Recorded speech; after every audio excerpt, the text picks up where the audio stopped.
92년도에 이제 예수님을 만나고 그 성경을 읽기 시작했고요. 짧은 예배 속에서 이제 예수님을 만나는데 이제 예수님이 좋아지기 시작하니까 성경을 읽게 되어졌고요.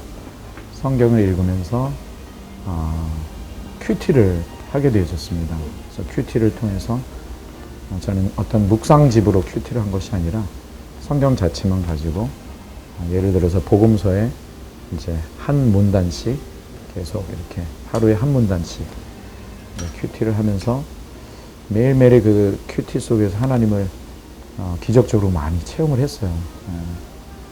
그렇게 5년 동안을 살다가 97년 초에 예수님과 함께 죽은 나, 함께 부활한 나, 함께 보좌에 앉아있는 나, 그것을 깨닫게 해주시기 위해서 오신 성령을 체험하고 나서 내가 보좌에 앉아있다라는 그 믿음이, 어린애 같은 믿음이 생기면서 야, 내가 생각으로 구하는 것이 아니구나. 지식으로 구하는 것이기 이전에 주님이 그 지성을 사용하시긴 하시지만 우선 보좌에서 내가 기도하고 보좌에서 정말 주님을 예배하면서 성령님을 온전히 바라보는 것이 참 중요하겠구나라는 생각이 들면서 성경 암송을 따로 시작을 했어요. 십자가의 도와 관련된 말씀들을 뽑아서 암송을 하기 시작하고 야고보서를 막 암송하면서 어떤 지식을 채우기 위한 암송이 아니라 정말 그 말씀이 그냥 좋았던 거예요. 그러면서 한편 성령님을 바라보는 기도는 따로 하고 있었는데 이게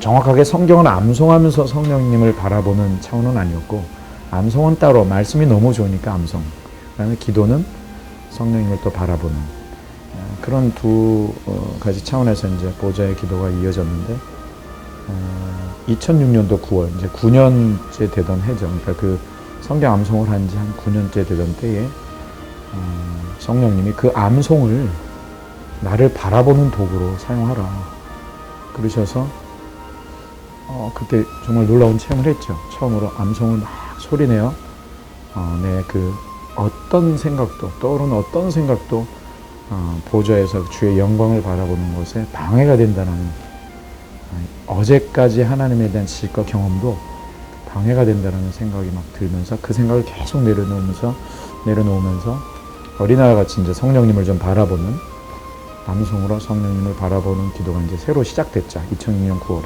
그러면서 굉장히 놀라운 생수의 강을 처음으로 다시 체험하고 그러면서 제가 하나님이 부르신 세계 선교의 부르심으로 나아가는 중요한 견인차 역할이 되어졌어요. 그것이. 그래서 이제 섬기던 교회를 내려놓고 이제 거리에 전도하러 나가면서 또 열방을 품고 전도할 뿐 아니라 이제 또 지역을 다니면서 하나님이 주신 마음으로 기도하고 했을 때 정말 상상을 초월하는 놀라운 일들을 경험하면서 이런 모든 일의 결과가 사실은 순수하게 보좌에서 내가 성경을 암송하면서 성령님을 바라봤던 성령님의 그리스도의 영광을 보여주셨던 그것의 결과라는 생각을 하면서 그것을 좀 정리를 해놓고 있었어요, 사실은. 그러면서 규장에서 이제 나는 뉴욕의 거리 전도자가 나오고 나서 좀 제가 약간 사역이 알려지게 되고 그러면서 다니는 곳마다 이제 전도에 대한 메시지와 또 제가 만났던 복음 그러면서 이제 암송 기도로 성령님을 만난 그 이야기들을 했을 때 많은 분들이 성경 암송에 대한 인식들이 많이 바뀌는 것을 보게 되어졌고 암송은 특별한 프로그램이 아니구나. 어린아이 양육용으로 치우쳐지는 게 아니구나. 이벤트로 끝나는 게 아니구나. 우리의 기도의 가장 본질이지 않을까.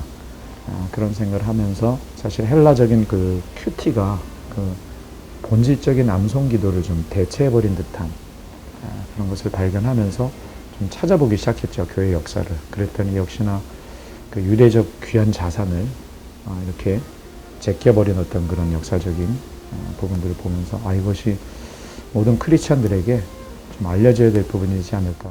암송의 목적, 무엇을 위한 암송인가 이 파트가 사실 가장 키포인트라고 볼 수 있는데요.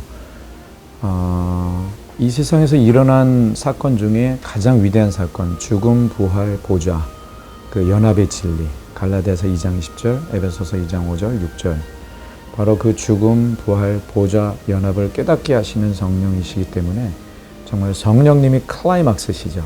그래서 우리를 진리로 이끄시는 분이 성령이신데 태초에 말씀이 계시니라 이 말씀이 하나님과 함께 하셨으며 이 말씀이 하나님이시라. 말씀이 육신이 되어 우리 가운데 거하시며 이분이 예수 그리스도신데 죽으시고 부활하시고 보좌에 올라가셔서 성령으로 오셨을 때 요한일서 5장에 말하듯이 성령은 진리시거든요. 그러니까 성령이 우리 안에 오셨다는 건 말씀이 우리 안에 왔다는 거거든요. 그러니까 우리 속에 있는 그 말씀을 먹기 위해서는 성령님을 바라보지 않으면 말씀을 못 먹는 거죠. 성령님은 성경을 쓰셨어요. 사람들에게 감동을 주셔서. 그래서 성령님을 바라보는 도구로서 최고의 도구가 성경 글씨인 것이죠. 성령을 집중하는 그것이 기도에서 가장 먼저 이루어져야 될 것이죠. 그래서 우리는 주와 함께 죽고 보좌에 앉아있기 때문에 보좌에서 기도하는 차원에서 우선 기도가 이루어지려면 주의 뜻을 구해야 되니까. 근데 주의 뜻을 알지 못하기 때문에 우리의 그 혼적인 생각, 나의 어떤 옛 지식, 옛 경험들을 내려놓는, 즉 성경 암송의 목적은 자기를 부인하면서 철저하게 자기를 어제까지 하나님에 대한 경험과 지식도 옛 부대가 됐기 때문에 새 부대로 나아가기 위해서 자기를 부인하면서 성령을 어린아이 같이 바라보는 그 목적으로 성경을 암송하는 것이죠. 지식적 차원에서 암송이 되면요, 뭔가 자기를 채우기 위한 암송이 되면 독이 될 가능성이 많습니다. 그런데 자연스럽게 채워지는 암송을 소리내어 암송할 때 그것을 자기를 부인하며 성령을 어린아이같이 바라보는 도구로 사용한다면 성령은 살리시는 영이기 때문에 우리를 살리시고 우리 주변을 살리신다는 얘기죠. 그런데 사실 그 큐티는 다분히 이제 그 귀납법적 차원에서 접근인데 관찰, 해석, 적용. 그러니까 다분히 이제 브레인이 돌아가는 거죠. 지성이 먼저 돌아가는 거죠. 그것은 어떤 의미에서는 옛 부대를 가지고 성경을 들여다본다는 거죠. 참 유익이긴 하지만 우선 그 옛 부대를 내려놓는 답을 찾고자 하는 우리의 어떤 이성 자체를 내놓고 성령을 영으로서 우리가 만나기 위해서 성령을 바라보는 차원의 성경 암송. 여기에 가장 중요한 말씀이 있습니다. 시편 1편 2절 복 있는 사람은 주 여호와의 율법을 즐거워하여 그의 율법을 주야로 하가하는 자로다. 히브리어가 하가인데 소리를 내다입니다. 그래서 잠잠할 묵 생각할 상이란 번역은 사실 조금 왜곡된 번역입니다. 그래서 히브리적 의미로 볼 때 소리를 내다라는 단어가 유대인들에게 있어서는 암송 소리임을 그들은 100% 알고 있죠. 그래서 제가 맨하탄과 브루클린을 왔다 갔다 하면서 전통 유대인들을 봤을 때 토라를 들고 계속 주야로 정말 주 여호와 율법을 소리를 내며 여호와 하나님을 바라보는 거죠. 그때 사실 우리의 이성이 점점 더 pure heart, 그러니까 아주 순수해지면서 영적인 기름 부으심 가운데 들어갈 수 있고 영적 이성으로 날카롭게 귀납법적으로 관찰, 해석, 적용을 할 수 있는 건데 이것을 사실 처음에 해야 된다는 어떤 그런 차원이죠. 이제 가장 삶의 모토가 되는 말씀은 이제 갈라디아서 2장 20절이었고요. 그래서 내가 그리스도와 함께 십자가에 못 박혔나니 그런즉 이제 내가 산 것이 아니 오직 내 안에 그리스도께서 사신 것이라. 이제 내가 육체 가운데 사는 것은 나를 사랑하사 나를 위해 자기 몸을 버리신 하나님의 아들을 믿는 믿음 안에서 사는 것이라. 이 말씀을 사실 처음으로 암송을 시작했고요. 97년 초에. 근데 이것을 계속 암송하면서 이것들을 좀 simplify, 그러니까 단순화 작업을 좀 하기 시작했어요. 그래서 예수 죽음 내 죽음, 예수 부활 내 부활, 예수 승천 내 승천, 예수 보좌 내 보좌, 주의 성령 내 안에. 저는 이 선언을 먼저 합니다. 회당장 야이로의 딸 죽었다라고 하지 아니하시고 잠잔다라고 하셨을 때 바로 잠은 죽음과 연결이 되는 것 같아요. 그래서 하루 종일 우리의 자아가 살아서 춤추는데 잠잘 때는 자아가 죽는 거죠. 그래서 잠을 저는 예수 죽음 연합의 선포의 원리로 사용을 합니다. 그래서 이불을 덮으면서 예수 죽음 내 죽음 하고 그날 있었던 모든 부정적인 것들을 처리하고 아침에 이제 알람 소리를 듣고 눈이 떠질 때 자동으로 예수 부활 내 부활 하고 그 다음에 몸을 일으키면서 예수 승천 내 승천, 자연히 앉게 되어졌죠. 예수 보자 내 보자. 그리고 일어나 걸으면서 주의 성령 내 안에 성령과 동행한다는 의미고, 그 다음에 어디를 향해 걸어가는가? 바로 예수님 다시 오심을 향해 걸어간다 해서 다시 오실 주 예수 이렇게 외치거든요. 이것이 이제 제가 말하자면 이것도 암송이죠. 암송되어 성경의 아주 핵심적인 것을 요약해서 암송 선포하는 거기 때문에 그렇게 하면서 이제 구체적인 성경 암송으로 이제 기도를 시작합니다. 그래서 시작하면은 제가 16년 전부터 암송한 한 2009절 되는 구절이 내가 그리스도와 함께 십자가에 못 박혀 하나님부터 시작해서 십자가에 관련된 구절을 쫙 암송하고요. 그 다음에 야고보서 암송하고, 물론 이걸 하루에 다 하는 건 아닙니다. 2009절이기 때문에 여기서 이제 원리가 나오는데, 그 계속 쌓여지는 암송을 어떻게 하루에 다 합니까? 하루에 다 할 필요 없습니다. 그러니까 많이 빨리 암송하는 게 중요한 게 아니라 평생 한 구절을 암송해도 괜찮습니다. 그 말씀이, 그 성경 글씨가 성령님이 쓰신 사실 영이신 말씀이셨기 때문에 그 영이신 말씀을 죽은 것을 소리내어 살아있는 말씀으로 계속 소리내어 성령을 집중하는 원리인 것이죠. 그래서 많은 분들이 암송 얘기할 때 다들 난 암송 못하는데 이 얘기는 나와 해당되는 게 아니구나. 그런 분들을 위해서 제가 치료 차원에서 선포를 하는데 암송 못하는 사람은 없습니다. 짧게 끊으면 눈으로 딱 보면 그냥 벌써 외워졌습니다. 중요한 건 암기력의 문제가 아니고 반복의 횟수의 문제가 있습니다. 그래서 반복을 여러 번 하면서, 이것은 저 다른 종교에서 어떤 다른 경전을 이렇게 중얼중얼하는 그런 것과는 차원이 다릅니다. 그들은 비우는 게 목적이지만 우리는 이미 우리 안에 들어오신, 채워지신 성령님을 바라보는 게 목적이고, 성령님이 쓰신 세계 최고의 책, 가장 위대한 책인 그것을 소리내는 것이기 때문에 겉모습은 비슷한 것 같아도 차원이 다르죠. 약간 오해를 하실까봐, 왜 같은 부분을 저렇게 반복할까? 오해를 하실까봐 제가 얘기하는 건데, 짧게 끊어서 하나님의 아들 예수 그리스도 복음의 시작이라, 하나님의 아들 예수 그리스도 복음의 시작이라, 하나님의 아들 예수 그리스도 복음의 시작이라 하면서 단순히 반복하면요, 반복 횟수만큼 누구나 다 암송이 가능하다는 거죠. 그래서 짧게 끊어서 계속해서 입술과 혀에 외우게 하는 거죠. 입술과 혀가 외워지면서 사실은 생각은 비워집니다. 혼적인 생각은 비워지고 영으로 하나가 됩니다. 여기 놀라운 원리가 있습니다. 성령을 바라보는 영이 충만해지면서 입술과 혀의 훈련이 되어지고 생각을 급속도로 통과하는 거죠, 사실. 반복해서 외울 때 영에 새겨지고 육에 새겨집니다. 그럼 이 육체인 혀와 입술에 새겨진 사람은 손과 발로 행동하기가 쉬워집니다. 그래서 구체적인 원리는 하여튼 짧게 끊어서, 의미 단위를 짧게 끊어서 많이 반복할수록 좋습니다. 더 단순화되어지고요. 그렇게 되어질 때 우리 영이 아주 성령으로 충만해지면서 생각이 맑아지고 그렇게 되죠. 그것이 바로 저는 보좌의 기도라고 생각하는 이유가, 보좌는 이미 다 이루어진 곳이기 때문에 거기서는 우리의 지식으로 나아간다기보다는 그 주의 영광을 바라보는, 정말 얼굴과 얼굴을, 주의 얼굴만을 구하는 그런 기도와 통하는 것이죠.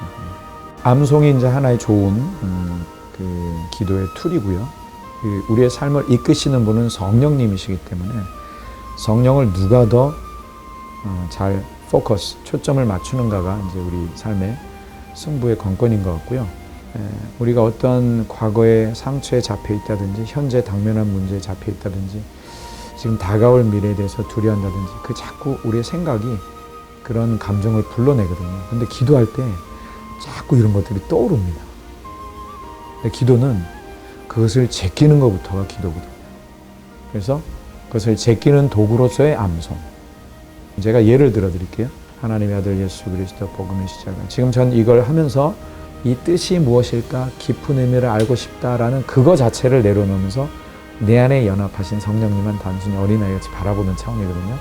하나님의 아들 예수 그리스도 복음의 시작이라, 하나님의 아들 예수 그리스도 복음의 시작이라, 선지자 이사야를 보라 내가 내 사자를 내 앞에 보내니 저가 내 길을 예비하리, 광야에 외친 자의 소리에 있어 그러되 너희는 주의 길을 예비하라. 이렇게 하다가 집중이 잘 되다가 제 자아의 모습이 이렇게 생각으로 이렇게 불러내집니다. 그래서 어떤 며칠 전에 누구한테 들었던 말, 상처받은 게 이렇게 탁 떠올라요. 그럼 그거를 또 제끼는 거죠. 광야에 외치는 자의 소리가 있어 가라되 너희는 주에게 제끼고 또 주님만을 바라보는 거죠. 기도 속에서 주님을 바라보는 훈련. 내 생각, 어떤 생각도 제끼고 기도 속에서 내 안에 계신 성령님을 바라보는 훈련이 되어진다면 삶 속에서 어떤 일을 닥쳤을 때 그 환경에 내 생각이 빨려 들어가서 막 그것을 문제를 묵상하는 게 아니라 그 문제 중심에 계신 주님을 바라보도록 생각을 제끼는 것이 가능해지는 거죠. 기도에서 훈련이 되어지는 게 중요한 거죠. 성경을 암송하다가 방언을 할 수도 있고 방언을 하다가 예수님, 예수님 그렇게 부를 수도 있고 성령님 외칠 수도 있고 아버지 할 수도 있는 거죠. 훈련 자체가 실전이고요. 암송 기도가 우리 신앙의 기초라고 말하는 이유 중에 하나는 우리 신앙의 기초를 이루는 중요한 그 파트들인데 그걸 단어로 이렇게 표현하죠. 기도, 찬양, 또 기도와 찬양이 들어있는 게 예배, 그 다음에 우리나라 삶 속에 하나님 나라가 임하는 것, 그 다음에 우리의 씨름은 혈과 육의 싸움이 아니기 때문에 영적 전쟁이죠. 근데 기도, 찬양, 예배, 하나님 나라 임하게 하는 것, 영적 전쟁의 모든 베이스가 성경 암송 선포에 있습니다. 왜냐하면 기도는 주의 뜻을 구하는 것이죠. 근데 주의 뜻은 성경에 써 있죠. 그래서 성경을 선포하는 것 자체가 우리가 다 이해하지 못해도 성경을 소리내어 선포하는 것 자체가 사실 주의 뜻을 선포하는 겁니다. 기도죠. 그러면서 나를 내려놓는 것이니까. 기도 속의 가장 중요한 원리 중에 하나는 자아가 부인되어져야 된다는 원리가 있는데 선포하면서 자아를 부인하니까 기도의 시작이 베이스가 형성이 되면서 그 하나님의 뜻이 담긴 성경을 선포하니까 주의 뜻을 구하는 기도가 되어졌고 모든 글자 하나하나는 사실 주님이 누구신지를 알려주시는 글씨이기 때문에 그걸 소리내어 선포하는 것 자체가 주님께 올려드리는 찬양이 되는 것이죠. 기도와 찬양이 있는 것은 예배고요. 말씀 자체를 선포할 때 하나님 나라가 임하는 것이죠. 그리고 말씀을 선포할 때 듣는 존재가 있는데 하나님 들으시고 내가 듣고요. 천사들이 듣는데 이 마귀와 악한 영들이 듣습니다. 그러니까 말씀을 선포하는 순간이 영적 전쟁이 되는 것이죠.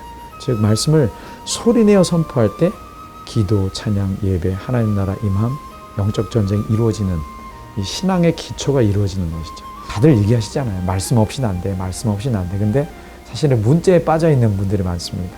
성경 글씨는 오히려 영이신 말씀으로 인도하는 도구일 뿐이죠. 그래서 고행이 아니고요. 율법적인 것이 아니고요. 정말 자아를 부인하는 기도의 도구, 성령을 바라보는 기도의 도구로서 성경을 암송 선포할 때 신앙의 기초가 닦여지고 살아가게 되는 것 같습니다.